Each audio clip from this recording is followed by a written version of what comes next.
Martin Luther King because I believed in what he was doing. But if you were in the Senate, most of the things he... I'm sorry to interrupt you. Go on, sir. Most of the things he were fighting, most of the things that he was fighting were laws. He was fighting Jim Crow laws. He was fighting legalized and institutional racism, and I'd be right there with him. But maybe voting against the Civil Rights Act, which wasn't just about governmental discrimination, but public accommodations. The idea that people who provided services that were open to the public had to do so in a non-discriminatory fashion. Let me ask you a specific so that we don't get into the esoteric hypotheticals here.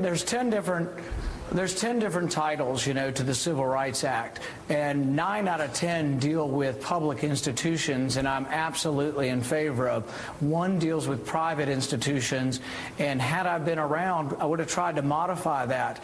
But, you know, the other thing about legislation, and this is why it's a little hard to say exactly where you are sometimes, is that when you support 9 out of 10 things in a good piece of legislation, do you vote for it or against it? And I think sometimes those are difficult situations. What I was asked by the Courier-Journal, and I stick by it, is that I do defend and believe that the government should not be involved with institutional racism or discrimination or segregation.